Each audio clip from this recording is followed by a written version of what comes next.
تمہاری دعائیں جب پہنچتی ہیں نا اللہ کی بارگاہ میں تو زمین اور آسمان کے درمیان معلق ہو جاتی ہیں. معلق کا مطلب لٹک جاتی ہیں, نہ وہاں پہنچتی ہیں نہ یہاں, درمیان میں اٹک جاتی ہیں, معلق ہو جاتی ہیں, لٹک جاتی ہیں.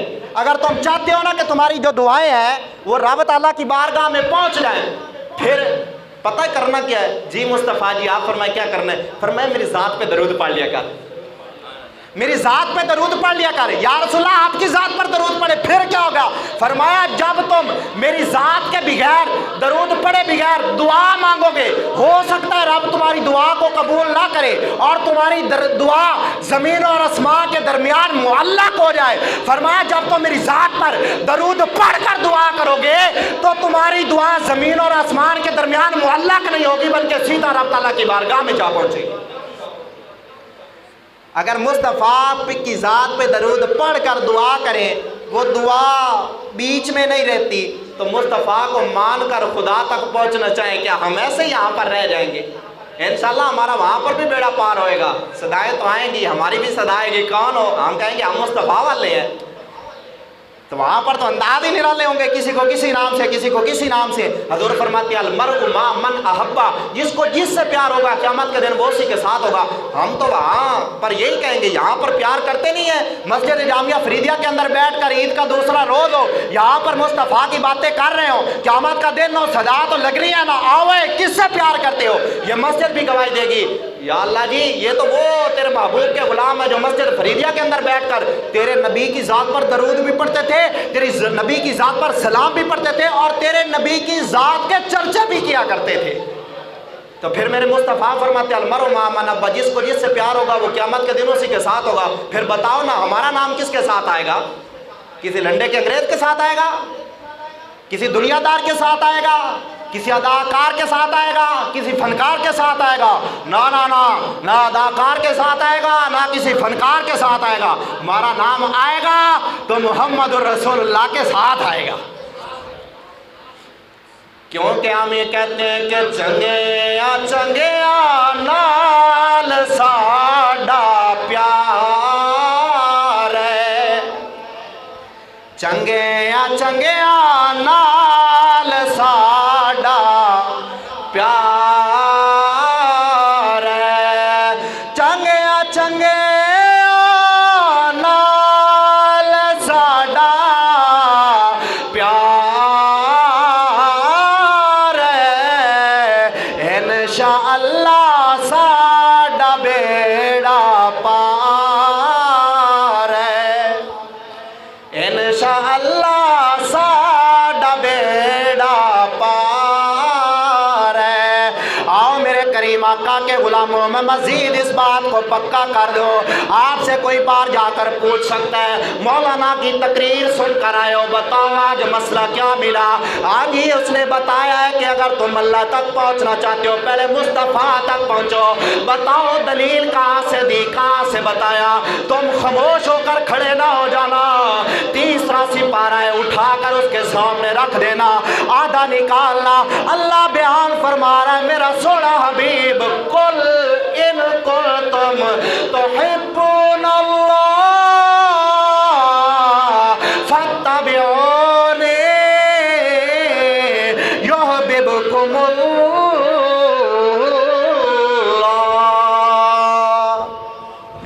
اے میرا سونا حبیب اپنے غلاموں کو ارشاد فرما دیجئے, اگر یہ چاہتے ہیں کہ اللہ ان سے پیار کرنے لگ جائے, اللہ ان کو اپنا محبوب بنا لے, اللہ ان کو اپنا یار بنا لے, اللہ ان سے پیار کرنے لگ جائے, فرمایا ان کو بتا دو یہ تیری فرما برداری کرنے لگ جائیں, یہ تیری اطاعت کرنے لگ جائیں. یا اللہ جی ہم اطاعت مصطفیٰ کی کر رہے ہیں, ہم فرما برداری مصطفیٰ کی کر رہے ہیں, بات مصطفیٰ کی مان رہے ہیں. یا اللہ جی بات مصطفیٰ کی مان رہے ہیں، لیکن تو ہمیں کیا دے گا؟ میرا رب فرماتا ہے تمہاری یہ خواہش ہے کہ میں اللہ تم پہ راضی ہو جاؤں۔ نمازی نماز پڑھنے کے بعد کہتا اللہ میرے نال پیار کر، حج کرن تو بعد آکھدا ہے اللہ میرے نال پیار کر، زکوٰۃ دینے والا زکوٰۃ دینے کے بعد عرض کرتا ہے اللہ مجھ سے پیار کر۔ فرمایا ہر ایک کی تمنا یہ ہے کہ میں اللہ اس سے پیار کرنے لگ جاؤں۔ او کائنات والو تم چاہتے ہو کہ میں اللہ تم سے پیار کروں تو پھر ایسا کرو میرے مصطفیٰ کی بات کو ماننا شروع کر دو، میرے مصطفیٰ کی اطاعت کرنا شروع کر دو۔ فرمایا میرے مصطفیٰ کی اطاعت کرو گے میں اللہ تم سے پیار کرنے لگ جاؤں گا۔ یحببکم اللہ، مضارع کا صیغہ ہے یحببکم اللہ۔ مضارع کے اندر دو زمانے پائے جاتے ہیں، ایک زمانہ حال، ایک زمانہ استقبال، یعنی ایک موجود والا تے ایک آون والا، دو زمانے مضارع وچ پائے جاندے ہیں۔ رب تعالیٰ فرمانا چاہتا ہے او میرے محمد دے غلاموں، ہو سکتا ہے کوئی 1400 سال تو بعد مولوی اٹھتے کھڑا ہو جائے اے پیکج تے حضور دے انہاں غلاماں واسطے آ جڑے حضور دے نال رہندے آئے۔ یہ بات تو ان کے لیے ہے جو حضور کے ساتھ رہتے تھے، اب وہ مسئلہ نہیں ہے۔ رب تعالیٰ نے فرمایا میں صیغہ ہی ایسا استعمال کروں گا، میں بات ہی ایسی بیان کروں گا۔ جب کوئی بندہ کہے گا یہ اون والوں کے لیے، اس کو کہنا عربی جانتا ہے تو پھر مجھے بتانا مضارع کے اندر زمانے کتنے پائے جاتے ہیں۔ جب وہ تمہیں کہنا دو پائے جاتے ہیں اس کو پھر کہنا عقل کا علاج کرا۔ جب اللہ فرما رہا ہے میں اب بھی پیار کرتا ہوں اور جو مصطفیٰ سے پیار کرے گا میں اس سے بھی پیار کرتا ہوں۔ مصطفیٰ سے پیار کرنے والے وہ تھے جو اب کر رہے ہیں، یہ محمد عربی کے غلام ہیں، اور جو ان سے پیار کرتا رہے گا قیامت تک، جو ان سے پیار کرتا رہے گا میرا اللہ بھی اس بندے سے پیار کرتا رہے گا، میرا اللہ بھی اس سے پیار کرتا رہے گا۔ یہ ہے، یہ مسئلہ بتایا کس نے ہے؟ قرآن نے۔ یہ مسئلہ بتایا کس نے ہے؟ قرآن نے۔ تو آج اسی قرآن کو کل جناب عید والے دن جلا دیا جائے، ہائے پھر مسلمانوں کے دل تو چھلنی ہوتے ہیں نا۔ آج ہمارے مسلمان کو یہ بھی نہیں پتا، ہر بات جانتا، یہ نہیں پتا کہ آج ہمارے اسلام کے ساتھ ہو کیا رہا ہے، آج دین اسلام کے ساتھ مذاق کیا کیا جا رہا ہے۔ میں نے بات کسی اور موضوع پہ کرنی تھی، لیکن جب سے مجھے وہ پتہ چلا کہ سویڈن کے اندر انہوں نے پہلے بھی چند دن پہلے بھی اسی طرح قرآن پاک کو جلایا تھا، ہم نے یہاں پر جمعہ بالکل پڑھایا تھا اور مجھے اچھی طرح سے یاد ہے میں نے جمعہ قرآن کی شان پہ پڑھایا تھا تب، اور آج پھر کل والا جو دن تھا ہم یہاں پر عید وہاں پر ہوئی، عید پڑھ کر جب لوگ واپس پلٹنے لگے نا تو ایک شخص نے وہاں پر قرآن پاک کو مسجد کے بالکل سامنے یوں اٹھا کر آگ لگا دی، قرآن پاک کو آگ لگا دی، ان کو کوئی پوچھنے والا ہی نہیں ہے۔ میں نے کل ایک جگہ دیکھا تھا سوشل میڈیا کے اندر کہ ایک بندہ تھا، اس نے کہا جی بندہ کسی غالباً کسی ملک دا صدر سی، میرے ذہن میں نہیں ہے کیڑا سی، اس نے مذمت کی تھی، غیر مسلم سی، اس نے مذمت کی ہے کہ یہ مسلمانوں کا ایک بڑا ہی مقدس قرآن ہے، اس کو وہ بڑی مقدس کتاب جانتے ہیں، تم اس کی بے ادبی نہ کرو۔ نیچے کسی مسلمان نے لکھا ہوا تھا، دیکھیں جی ان کو بھی پیسہ مل گیا، نیچے کسی نے لکھا ہوا تھا، کیا ہماری یہ مسلمان ہیں؟ ہم یہ مسلمان رہ گئے ہیں کہ کافر جو ہے وہ کہیں کہ انہوں نے جناب غلط کیا ہے، اور آج کا مسلمان نام نہاد مسلمان، میں مجھ کو مسلمان ہی نہیں کہتا، نام نہاد مسلمان، صرف نام کا مسلمان ہے۔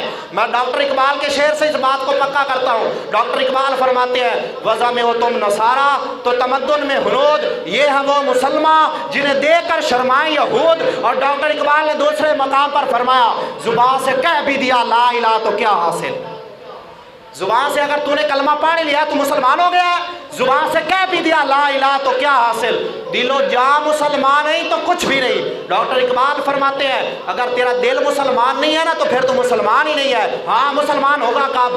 آپ فرماتے ہیں نماز اچھی، روزہ اچھا، حج اچھا، زکوٰۃ اچھی، مگر میں باوجود اس کے مسلمان ہو نہیں سکتا، نہ جب تک کٹ مروں میں خواجہ بطحا کی عزت پر، خدا شاہد ہے کامل میرا ایمان ہو نہیں سکتا۔ ہم ان لنڈے کے انگریزوں کو بتانا چاہتے ہیں کان کھول کر سن لو، وقت آنے والا ہے، وہ وقت آنے والا ہے جب تمہارے جیسے گستاخوں کے سروں کو کچل دیا جائے گا. جب تمہارے جیسے گستاخ سر اٹھائیں گے تو وہ جناب سکھ کا سانس نہیں لیں گے. ہمارے مسلمانوں کی تاریخ اٹھا کر دیکھ لو. حضرت ابو بکر صدیق رضی اللہ تعالیٰ عنہ سے لے کر غازی ممتاز حسین قادری تک، غازی علم الدین تک، غازی عبد القیوم تک، جب بھی دیکھو مسلمانوں کے کسی بھی تہوار پر کسی نے حملہ کیا یا نبی کی ذات پہ حملہ کیا تو جناب پھر وہ مالدار بھی نہ ہو، وہ پیسے والا بھی نہ ہو، وہ غازی علم الدین درخانوں کا پتر ہو، میدان کے اندر آ کر اس راجپال کی گردن کو اڑا کر کائنات والوں کو میسج دیتا ہے، کان کھول کر سن لو، ہم سب کچھ برداشت کر سکتے ہیں پر اپنے محمد عربی صلی اللہ علیہ وسلم کی گستاخی کو برداشت نہیں کر سکتے. اللہ اکبر، یا رسول اللہ، حق جاریہ، یا علی، زندہ آباد زندہ آباد زندہ آباد زندہ آباد زندہ آباد زندہ آباد. سر تن سے جدا، سر تن سے جدا، سر تن سے جدا، سر تن سے، سر تن سے جدا، سر تن سے، سر تن سے جدا، سر تن سے جدا. وہ مائیں ابھی 5 نہیں ہوئی ہیں. سوری میں نے آپ کے 5 منٹ زیادہ لے لی ہیں. ناراض اگر کوئی ہو تو میں اس سے پہلے معذرت کر رہا ہوں. میں نے اپنے لیے نہیں لیا، میں قرآن کی بات کر رہا ہوں. اگر وہ سمجھتے ہیں نا کہ ماں کی گودیں 5 ہو گئی ہیں، غازی علم الدین جیسے آنے والے بند ہو گئے ہیں، تو وہ پریشان نہ ہو. اگر راجپال جننے والی مائیں غلیظ اس کائنات کے اندر موجود ہیں تو حضرت ابو بکر صدیق رضی اللہ تعالیٰ عنہ کی فکر رکھنے والی بی بی فاطمہ الزہرا سلام اللہ علیہا کی طریقے پر چلنے والی غازی علم الدین کی ماں کے لال آج بھی کائنات کے اندر موجود ہے. اگر کوئی سر اٹھائے گا تو غازی علم الدین کی ماں کے طریقے پہ چلنے والے علم الدین جیسا پتر اٹھ کے اس کو واصل جہنم کر کے بتائے گا کہ ابھی محمد عربی کے غلام ختم نہیں ہوئے بلکہ قیامت تک جو بھی گستاخی کرے گا محمد عربی کا غلام میدان عمل کے اندر آ کر اس کی گردن کو اڑا دے گا. تم سمجھتے ہو کہ حافظ کی شان کیا ہے؟ قرآن کا تو مقام بڑا ہے نا. یہ جو سینے کے اندر محفوظ کر لیتا ہے نا، سینے کے اندر قرآن کو محفوظ کر لیتا ہے. میرے کریم آقا فرماتے ہیں وہ زمین پہ چلتا ہے، فرشتے اپنے پروں کو اس کے پیروں کے نیچے بچھا دیتے ہیں. فرشتے اپنے پیروں کے نیچے بچھا دیتے ہیں. اور یارا یہاں پر بچہ ہو 4 سال کا، 4 سال کا بچہ ہو، وہ قرآن پڑھنے کے لیے جائے، قدم اس کے چل رہے ہیں، پاؤں میں گندی جوتی پہنی ہوئی ہے، کیچڑ لگا ہوا ہے، طرح طرح کی ہلاکت لگی ہوئی ہے، لیکن میرے کریم آقا فرماتے ہیں تم جانتے ہو کہ حافظ کی شان کیا ہے؟ فرمایا وہ جس کے دل کے اندر قرآن ہوتا ہے جب وہ اپنا قدم اٹھاتا ہے نا تو فرمایا اس کے قدم کے نیچے اللہ رب العزت اپنے فرشتوں کو حکم دیتا ہے پاؤں کے نیچے پروں کو بچھا لو. یہ کوئی عام نہیں ہے بلکہ یہ میرے محمد عربی پہ اترنے والے کلام کا حافظ جا رہا ہے. اور جس سے حافظ کی یہ شان ہے تو پھر اس کلام کی کیا شان ہوگی؟ جس کلام کی یہ شان ہے پھر محمد عربی کی شان کیا ہوگی؟ جب محمد عربی کے یہ شان ہے تو پھر ہمارے رب تعالیٰ کی کیا شان ہوگی؟ دعائے خالق کائنات ہمیں عمل کی توفیق عطا فرمائے. آمین. وما علینا الا البلاغ.